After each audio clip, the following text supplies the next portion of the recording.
Half the people think that the opening day starter should be a reward for what you did last season. The other half think it should be your ace, your guy, your best pitcher that's available. Well, Andrew Abbott's the opening day starter for the Cincinnati Reds, and in this case, he is getting rewarded, and he is the best man standing right now.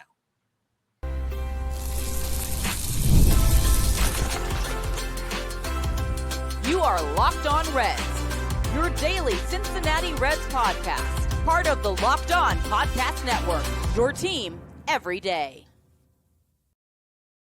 I'm Jeff Carr, and he's Stephen Offenbaker, and we are Locked On Reds. And today we're brought to you by MLB The Show 26. Visit MLBTHE.SHOW/Locked On and use the code LOCKEDON to unlock a pack for use in Diamond Dynasty. Pre-order now, available March 17th on PlayStation 5, Xbox, and Nintendo Switch. Rated E for everyone. Later on in today's show, we're going to discuss the position that Spencer Steer longs to be the understudy for. In just a few minutes, we'll lay out the starting rotation minus the Reds ace. But we'll begin with a man of the hour, Andrew Abbott, because he was named the opening day starter on Sunday, actually before the game. I was going to say Sunday afternoon. It was really like Sunday late morning-ish. And this is the obvious choice in lieu of Hunter Greene, who we're still waiting on his second opinion, but it's clear he's not going to be able to pitch on opening day. Even if he were cleared, he still needs to ramp his arm up, and it doesn't seem like he's going to be there. But Andrew Abbott was the obvious choice after him. Yeah, Andrew Abbott had himself quite a day yesterday. He was named the opening day starter, which, if you guys recall, a few weeks ago, I told you he was my pick anyway. Regardless of whether or not Hunter Greene was available, I like the opening day starter to be a reward for what you did last season. And Andrew Abbott has been the best, most consistent starting pitcher on this team. And I feel like in this particular city, in this particular circumstance, opening day should be a reward, and it should have gone to Andrew Abbott. So all is right in the world of the Red starting rotation. As far as I'm concerned, Andrew Abbott gets the nod on opening day. He found out about it before he was going to have himself a big adventure. If you caught it on the broadcast yesterday, he was off to the NASCAR race in Phoenix in his vintage NASCAR jacket, taking his mom and dad for their 37th wedding anniversary, where he got to go show up and pick them up and tell them, oh, by the way, I'm starting opening day in Cincinnati, and I got you a VIP behind the scenes experience here at the NASCAR race. So great day for the Abbott family yesterday out in Phoenix. Listen, Jeff, I love this for Andrew Abbott. He has been a model of consistency. He has been humble. He has done everything this team has asked him to do, and he has done it very, very well. He's been available. He's been healthy. He's been good. And that's what you need from a guy. He is Brady Singer, but also he's better than Brady Singer. He has better stuff. He gets better results. He's a little bit more nasty than Brady Singer. So I love what Andrew Abbott is bringing to this rotation. I love that he's getting this honor. And if it wasn't going to be Hunter Greene, whose stuff is loud, listen, I am not delusional, Jeff. If Hunter Greene is healthy, he has the best stuff on this team. His pitches are just simply nasty. But if he wasn't going to be available for this, it had to be Andrew Abbott. And I'm glad the Reds got this right.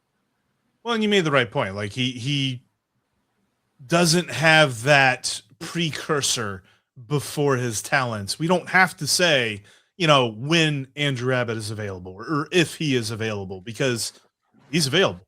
He pitched a lot last year. He didn't pitch every single start, but I believe that he'll do that this season. I think that is his next step. But I really appreciate whenever they talk to him, whether it's post-game after he just got blown up, post-game after he just dominated, whatever it is clear that this dude gets it. Andrew Abbott gets it. And whenever he was asked about his reaction to being named opening day starter, I just continue to say, this dude gets it. I think it's awesome. I don't take anything for granted. I'm honored to represent Cincinnati on that day. I know it's being there and seeing how big of a holiday and how big it's celebrated is great. Having the chance with all the teammates, with all the talent we have on this team means a lot to me too. Any one of those guys deserve it. But I'm excited to take the ball and give it my all. First of all, that jacket is fire. I didn't do justice to it describing it. If you're on the YouTube, Look, you saw it. Audio guys, audio folks, go look at today's show. If you normally listen in audio, just go watch that clip because that jacket is fire. But I don't know much about NASCAR, but I know that jacket from because it's the throwback, right? That's Bobby Labonte. It's the throwback. Yeah. It's I think maybe Bush. I know it is throwback. But he is so humble. It's like, I'm going to be the fifth starter. I'm going to be the opening day starter. Just let me do what I can do to help this team win. He's just so grounded and down to earth. I love this dude. He is just like as country gets. And, I most of our listeners don't know, Jeff. I know you know, but I went my whole high school career in Texas. I grew up half in Ohio, half in the South, and he is just a good old humble country boy. And I love this guy, and I just love to see him get his due and get his rewards and be recognized for how good he has been. And I know it's not Hunter, but he gives the Reds a really, really good chance to win on opening day. This is not a throwaway. This is not what are we going to do? This is not that much of a drop-off. It's a drop-off as far as stuff goes, but it's not that big of a drop-off. And I'm excited to watch him pitch on opening day in Cincinnati. I think he deserves it. I think the fans are going to have a great time watching him do it. And his post-game press conference, when the Reds win that game, is going to be just as humble as that last clip was. He is just going to be like, yep, just happy to help the team get a win. Love Andrew Abbott. This is great stuff. Well, and that's true. Like he kind of expounded upon it too, because he was asked, it's opening day. It's different in Cincinnati. It's almost like a playoff atmosphere. And how are you going to attack that? How are you going to approach that? He once again gave an answer that he just gets it. Yeah, you definitely have to enjoy it a little bit. So you have to kind of flirt the fine line. Can't get too involved in it. Can't let the emotions kind of overtake. You still got to focus, still got to pitch, still got to execute. But definitely going to take it in and see Cincinnati at its fullest on opening day and, just enjoy it. I dare say, he is probably the most metered, most mild-mannered, just normal person that is ever going to make their first opening day start, because it's like the lights aren't going to be too bright for him, and he is also not so big that it's now like, yes, now I am he, and you will bend the knee to me. It's like, no, it's not. He's not going to be that kind of a guy about this. I don't know if you caught this. I'm gonna throw you a little curveball, maybe, depending on how much reading you did today.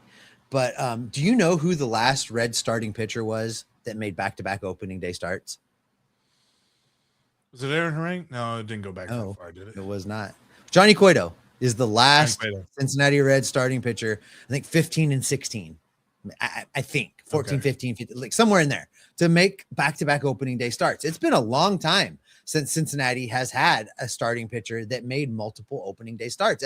I find that very interesting. So we're in an era now where the Reds have really, really good starting pitching. And you would think, well, whoever the ace of that group is going to get all those opening day starts. But, the Reds kind of fired a shot across Hunter Greene's bow last year and started Frankie Montas. Hunter's not available this year. We're getting Andrew Abbott. Right. Sorry. Exactly. Hunter Greene last year, right? So then you get Andrew Abbott this year. There's no guarantee that it's either one of those guys next year. It could be Lodolo. It could be Chase Burns. It could be Rhett Lowder. All of these guys are pushing each other to be better. And all of these guys continue to evolve. And I look forward to the race for the next opening day starter, because it's not a shoe-in. It's not a lock. And whoever has the best season this year can make a case for being the opening day starter next year. I really, really love how this group of starting pitchers are positioned to push each other to be better. And that just bodes well for the Reds. It bodes well for us as fans of the Reds. And it bodes well for a great competition and performance in 2026. Let me answer your curveball with another curveball. I always say opening day starter, a lot of pomp and circumstance, a lot of fun.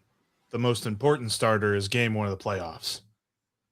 I kind of still think Andrew Abbott's going to be starter game one of the playoffs, because I think that, obviously based on how the schedules worked out, obviously last year it was a sore subject that he did not pitch at all in Los Angeles. And a lot of that was having to do with the schedules at the time. But I think that everything that we know, I'm very for once, I'm pessimistic about something, but I am pessimistic when it comes to pitcher arm injuries. I just don't have a good feeling about this Hunter Greene thing. I think it's going to be Andrew Abbott in the first playoff game. Let's take Hunter Greene out of the equation, because that's a very interesting point that you're making right now. Who starts game one of that playoff series? Absent Hunter Greene stuff, and now what happens through the course of the 2026 season could change this, especially with guys like Chase Burns, whose stuff I think will continue to develop. But right now, absent Hunter Greene, I think you could put the other four guys' name in a hat and pull that name and be comfortable starting any of those guys in game one of a playoff series. That's fair. That's what we've talked about all off season, and I believe it's going to come true here as we watch this season unfold, is that the Reds starting pitching depth is just so strong. And albeit you just cut the top off without Hunter Greene, but I honestly think that there's a chance that somebody replaces that spot out of this group, because you're right, there are so many talented arms in this starting rotation. Well, speaking of those arms, Jeff, without Hunter Greene, what does the rest of this rotation look like now, and what can we expect from them without Hunter Greene? We're going to talk about that coming up next. Today, I'm thrilled to be talking about our sponsor, MLB The Show 26. The greatest game in baseball is back, and its newest installment is even better than ever. Baseball fans are going to have a hard time pulling themselves away from this game because there are so many great ways to enjoy America's pastime through MLB The Show. Whenever you're talking about franchise mode, you can make the Reds be good. Or you can check out Road to the Show, create yourself, and create your own MLB journey. There's so many ways to enjoy this awesome game, and now you can enjoy it even more because you can go to MLBTHE.show/locked-on and use the code LOCKEDON to unlock a pack for use in Diamond Dynasty. You do need an internet connection for this. But hey, you can pre-order MLB The Show 26, now available through March 17th on PlayStation 5, Xbox Series S and X, and Nintendo Switch. It's rated E for everyone. Workplace chaos, deadlines stacking up, inbox overflowing, and the one position you have to fill still sitting open. When the pressure's on and you need the right hire, this is a job for Sponsored Jobs. Indeed, Sponsored Jobs helps you reach the people who actually fit what you're looking for: skills, experience, location. So you're not just hoping the right candidate stumbles across your post. Less stress, less time, more results. When you need the right person to fill out your positions and to get through the chaos, this is a job for Indeed Sponsored Jobs. And listeners of Locked On Reds can get $75 sponsored job credit to help your job get in front of the people that need to see it most, the candidates that you need right now. Just visit Indeed.com/podcast to get started. Go to Indeed.com/podcast right now and support our show. Tell them Locked On Reds sent you, and you are going to get that $75 in credit. Indeed.com/podcast. Terms and conditions apply. Need to hire? This is a job for Indeed Sponsored Jobs. Thanks for making Locked On Reds your first listen each and every day. And thanks for making Locked On the #1 sports podcasting network in all the land. We appreciate you so much. You already live this team every single day. Take it up a notch and join the Everydayer Club. You can get ad-free Locked On Reds, no interruptions, over in the audio feeds, just by heading to lockedonpodcast.com/everydayer. We have it for $5 a month, $50 a year. You're going to get not only access to an ad-free audio version of Locked On Reds every single day, but you're going to get access to the Discord servers for Locked On Reds. You're going to get Jeff and I talking ball in there. I was in there a little bit yesterday while the Reds were playing against the Diamondbacks. We're going to be in there all season long. Not only are you going to get that from us, but every single Locked On show has a channel on that Discord server. So you can talk ball with every single expert in the entire Locked On network. Check it out. Again, $5 a month, $50 a year. The link is down in the show description. Check it out today. All right, Jeff, let's talk a little bit more about this rotation, because we heard in the offseason a lot of the national types, a lot of the beat writers, a lot of folks that aren't affiliated like you and I, we're all talking about, you can see a scenario where the Reds could trade a starting pitcher to fill a need. There is a surplus of starting pitchers to get something done. But then Nick Krall stepped to a podium and grabbed a microphone and said, No. Our depth is not quite as deep as you think it is, and we're not doing that. And turns out Nick Krall knew what he was talking about because Hunter Greene has gone down. The Reds now have themselves a spot that they need to fill. And luckily, there were a couple rookies pushing each other. And I guess Chase Burns is not technically a rookie anymore, but a couple young arms pushing each other for that fifth spot. Now we assume it's going to be those two guys. And you end up with a rotation that goes something like Andrew Abbott, Nick Lodolo, Brady Singer, Chase Burns, Rhett Lowder. That is still a really, really good starting rotation. Yeah, like I think the interesting part about this, because I would not argue that Nick Lodolo deserves to start opening day over Andrew Abbott. Nope. But there might be somebody that makes that argument, and there's something to that because Nick Lodolo, had he actually had enough innings to qualify, would have had a strikeout to walk ratio similar to Paul Skeen's. Paul Skeen's strikeout to walk ratio was 5.1, and Nick Lodolo's was 5.04. Like right there, very, very similar in the way that he was able to limit the base on balls and still get plenty of swing and miss. His stuff was electric last season. It's just he wasn't on the mound as much as he needed to be with just 28 starts. And I think that we will see that tick up. I would expect him to make 30 this year and get to that threshold of qualification for different season awards and all this other stuff. So he is a really, really good number two, even when you look at it as Abbott's the one, Nick Lodolo's the two. Brady Singer as the three is interesting. I think he's much better cast toward the bottom of the rotation, but he's a consistent guy every fifth day. You know you're going to get him. You know what you're going to get. It's going to be probably a 4.0, 4.1 ERA, something like that. So it's not going to be crazy good, but it's also not going to be crazy bad either. He's going to be a very solid dude for you. And then you have got the absolute lightning bolts that I really hope are just going to absolutely break out in Chase Burns and Rhett Lowder, who they've looked pretty good in the spring, albeit Chase Burns did give up some runs yesterday to the Padres. But I still think that both have looked really good, and the stuff is undeniable from both guys. You have stuff with Burns, command with Lowder. It's going to be a lot of fun to watch all five of these guys go. But then when you get past that point, you still have Brandon Williamson that I think before we counted Hunter Greene out of this rotation, Brandon Williamson was liable to make somewhere between 5 and 10 starts this season. Yeah. Now he's liable to make somewhere between 10 and 15. You could probably even expand that to 20 in some cases, but I don't feel that bad about that because every indication is this is the best he's ever been and how he has looked in this camp. And so there's some at least hope that he could break out as well. There's everything under the sun when it comes to this Red starting rotation, and it all kind of feels good, at least as we said here on March 9th. Yeah, I want to touch on something you just said. I want to talk about Brady Singer for a second because I agree with you. But talent-wise, he is not the third best guy in this rotation from a sheer stuff standpoint, right? But you look at how he kind of breaks it up, right? You get Andrew Abbott, who's just the consummate professional pitcher, decent fastball, good breaking stuff, doesn't quite have the electricity that some of the rest of the guys do, but he's in a different tier. And then you get Nick Lodolo, who just at times is nasty with what he back foot breakers and the stuff that he throws.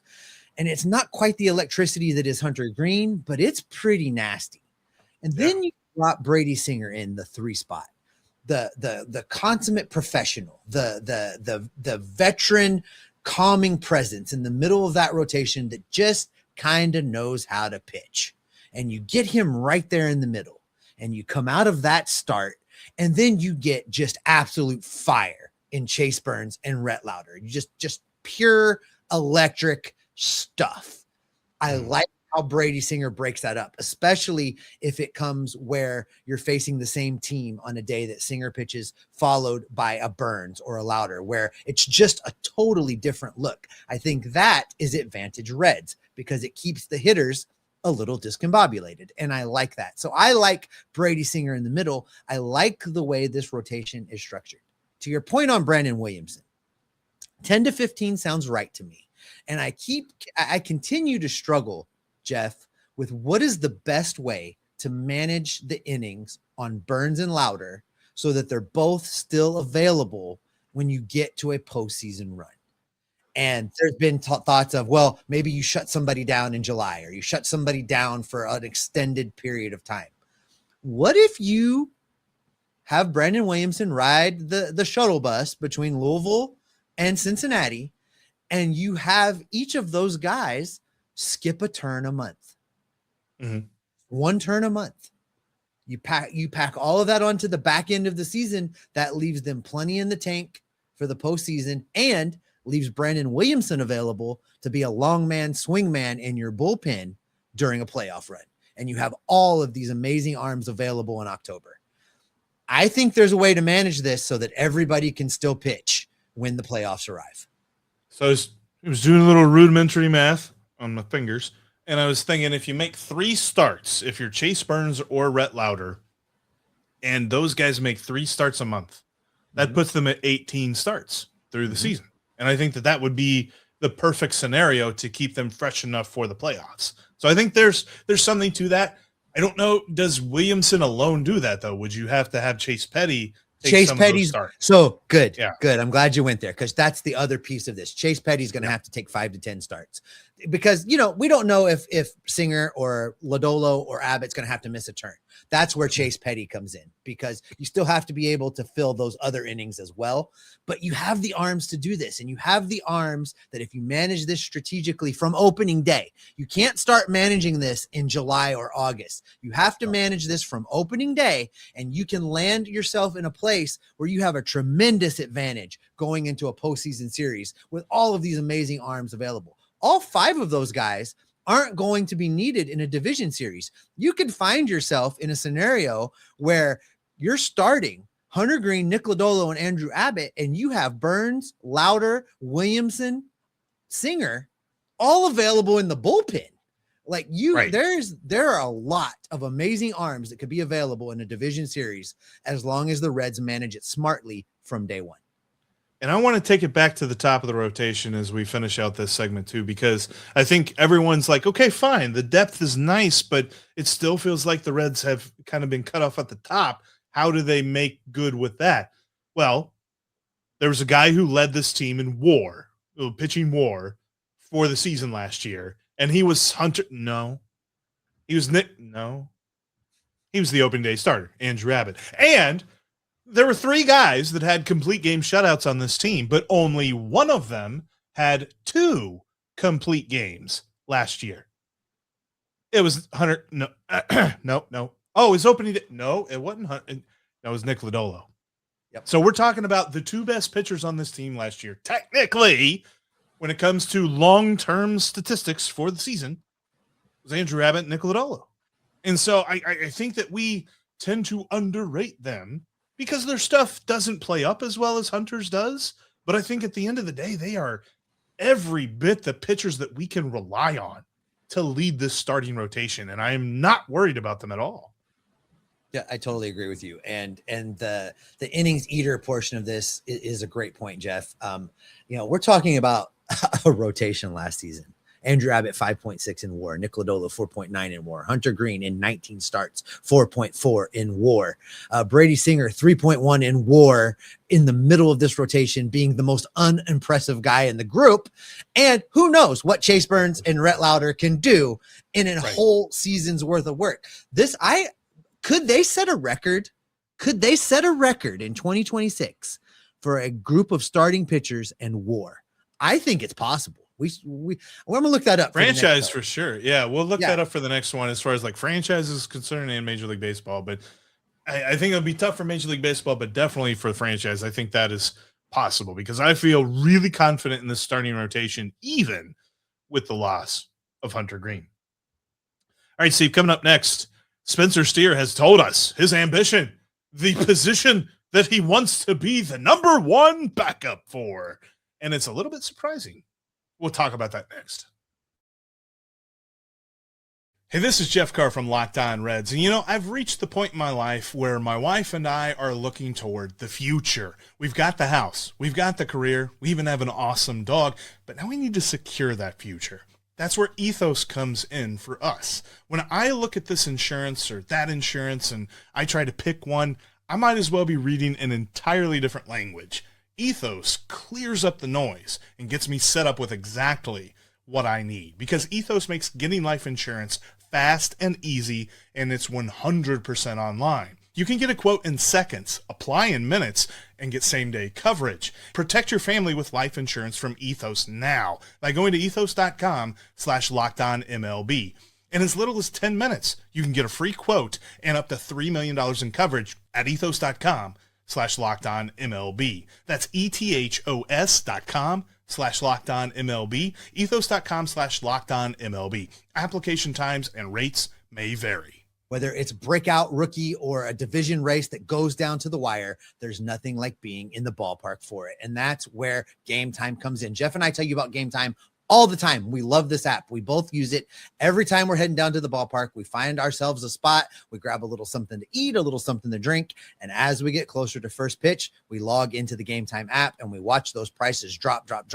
We grab our tickets. We head across the street. We get into the ballpark. And here's the best part. You know exactly what you're going to pay because there are no surprises. With all-in pricing, you know exactly what is going to be spent, all the fees, all of the costs included right there. So you can jump on the Game Time app to get the deal done for you. It's very, very simple. You can take the guesswork out of buying Major League Baseball tickets with Game Time. Download the Game Time app, create an account, and use the code LOCKEDON for $20 off your first purchase. Again, just create your account and use the code LOCKEDON for $20 off your first purchase on Game Time. Download the Game Time app today.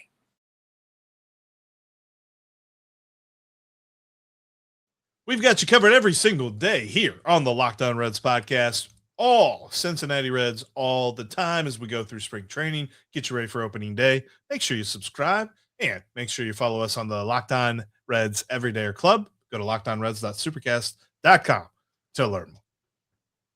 All right, Steve, switching gears here. Talked a lot about pitching in this episode. Let's talk about Spencer Steer. Love Spencer Steer. Everything that he does, it seems like he just shows up to the ballpark and says, where, when, and how much. That's all I need to know, and I'm going to go get it done. Well, he does have some designs on what he would like to do for the Reds in 2026, and as he was talking about it on the broadcast, or as they were talking about what he had to say about this, he said that he would really like to be the backup second baseman. Now, I find this intriguing for multiple different reasons. First of all, he has told you once upon a time that's his best position. Mm-hmm. But I also find this interesting because we talked a lot about Sal Stewart playing that position, or at least being one of the backup second basemen early on in spring training. And I think that there is a lot of different opportunities for the Reds to move within the infield. And one of the biggest reasons why it's not a huge deal that out of the gate they have some bench middle infield guy, because they can move some guys around. They don't have to worry about that. But with all of that being said, Spencer Steer, backup second baseman, it's a little bit intriguing as to how the roster would move if that were the case. And let's be clear, Spencer Steer wants to play every day. What he's saying is if Matt McLain is not penciled in at second base, I want it to be me. He did tell me that's his best position. He also told me he likes to move around, and he has demonstrated since the time he arrived in Cincinnati, he is willing to do whatever it takes to help this team win. He's willing to play wherever they need him to play in order to help this team be better. I love that he threw this out there because you and I have talked off air. I can't remember if it made it to air ever, but you and I have talked off air that this is exactly how we think it should go. If Matt's not playing second base, it should be Spencer Steer because he's the best fielding second baseman on this team, not named Matt McLain. So I like this. And there are ways that you can do this. And there are configurations in the outfield that, especially depending on the handedness of the starting pitcher, where you can get Spencer Steer back on the infield. I think this is exactly how the Reds should approach this. And I know everybody wants to make sure that Sal is going to be in there, and everybody loves Sal, and it's fine. He's got 50 big league at bats right now. They're going to find a way to get him in the game. He's going to play a lot of first base. He's going to play DH. He's going to play third base. Spencer Steer wanting to play second base doesn't mean that Sal's not going to play. It just means the Reds are going to have to get creative. And this is where I think they're going to excel this year, because Tito knows this is how he has to do it. The front office knows this is how the Reds have to do it. And I think a lineup that looks something like Spencer Steer at second base, and if Matt McLain's playing short, or if he has a day off, or if he's at DH, if Spencer Steer's at second base, Sal Stewart's playing first base. He's going to be in the lineup. You don't have to worry about this keeping Sal Stewart on the bench. So for me, that doesn't even factor into the equation. I think we've talked about, do we sacrifice defense in order to continually run the best lineup out there? And when it came to Key Brian Hayes, I said yes. But if you can get Spencer Steer at second base and still keep Sal in the lineup and still have Gino at DH and still be able to do things with the outfield, that's a really good defensive configuration. Because if Matt McLain's playing shortstop, many will argue, including this guy right here talking right now, that that's probably a better defensive lineup than when Ellie's playing shortstop. And as far as an offensive production element of it goes, Ellie's probably at DH in that scenario, maybe, or getting the rare day off. It's still a really, really good lineup with a really good defensive configuration. I love that finally Spencer Steer has, I'm not going to call it stood up for himself, but I love that he finally has kind of said, hey, I put the team first always, but there's something I want to do. And I want to play second base when Matt's not. And I love that he kind of put it out there. I think it's interesting because there was an interview with Terry Francona on the first Reds TV broadcast a couple of weeks ago. And one of the things they were talking about Spencer Steer.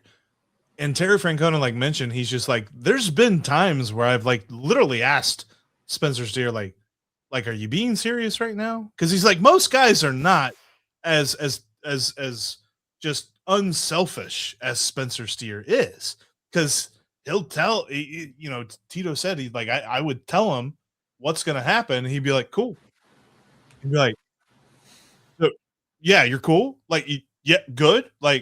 Yeah, no, good, Skip, good. He's just this guy does not have an ego about what it is that he does. But I do find it interesting that he has this ambition to do this. I also have an interesting angle that I think we should consider on this one.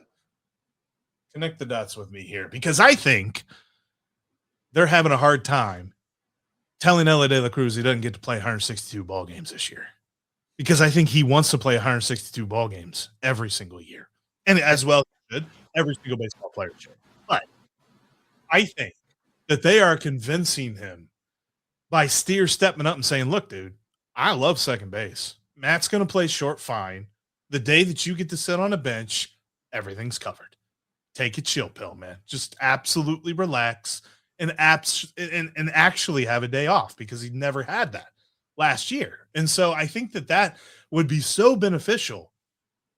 And I know we'll never find that out for sure, but it's this makes sense to me, where it's just this sells Ellie, because I'm sure one of the reasons that Ellie would be reticent to give up a day of play is because he'd be like, well, who's going to play? Who else is going to get in on the game? And it's just dude, we got it covered. We're good. Well, one thing we know for sure is there's about 2 weeks to go until we get all of the solid answers of who's going to play where, what things are going to look like, what the rotation is going to be. The answers are coming, and we are going to have them all for you on future shows. Thanks as always for making Locked On Reds your first listen each and every day. If you're in the audio feed, go check out Locked On MLB. Sully's got you covered over there with MLB from a national perspective. Mike Stanton is, Reds Mike Stanton, that's the guy, is doing a show over there with Brent from Locked On Astros. They've got you covered with Major League Baseball from a player's perspective. Both of those shows in the Locked On MLB feed. If you're watching us on YouTube, great for you. You're getting to check out. Jeff got a haircut. I trimmed up the goatee. You guys have been treated today. You're welcome. But thanks for watching us here on YouTube. Stick around. We're going to send you over to Locked On's first ever 24/7 national YouTube channel, where all of the experts from the Locked On Network are talking ball 24 hours a day, 7 days a week, keeping you covered in all of the sports from all of the leagues. We'll be back in your feeds tomorrow, gathering up all the news, the notes, the rumors, and the reports to keep you locked on Reds every single day. Do you think the people are going to expect us to be groomed all the time now? Hey, listen, that is a high bar we set today. I don't know, buddy, because, we get scruffy around here in the dog days of summer. I don't want to throw everybody off, but man, it does feel good to be groomed.